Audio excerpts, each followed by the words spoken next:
మొదటి బస్సు హైదరాబాద్కు వెళ్ళే క్రమంలో చివెళ్ళ దరిదాపులో యాక్సిడెంట్ అవ్వడం అనేది తాండూరు ప్రజలకు అందరికీ కూడా చాలా దిగ్భ్రాంతిని కలిగించింది. ఒకటే ఇంట్లో ఇప్పుడు మనం మొదటి గల్లీలో ఉన్నాము.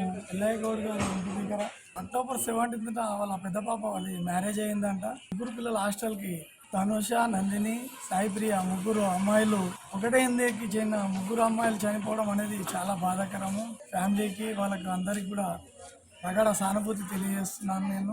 అదేవిధంగా గవర్నమెంట్ ఇనిషియేట్ తొందరగా తీసుకొని బీజాపూర్ హైవేను యుద్ధ ప్రాతిపదికన, ఎందుకంటే దాదాపుగా మనము ఒక 6 నెలలు సంవత్సరం కిందనే దాదాపు 50 మంది ఫుట్పాత్ మీద కూరగాయలు అమ్ముకునే వాళ్ళు కూడా ఆ ఏరియాలోనే చనిపోయారు. ఇప్పుడు కూడా అక్కడనే చనిపోవడం అనేది చాలా శోకించదగ్గ విషయము.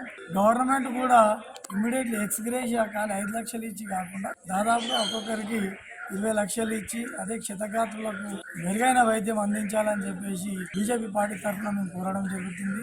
చనిపోయిన వారందరూ కూడా ఆత్మశాంతి చేకూరాలని, క్షతగాత్రులందరూ కూడా త్వరితగతిన మంచి కావాలని చెప్పేసి కోరుకోవాలని చెప్పేసి వాళ్ళకు కూడా ప్రభుత్వం అన్ని విధాల సహాయ సహకారాలు అందించాలని చెప్పేసి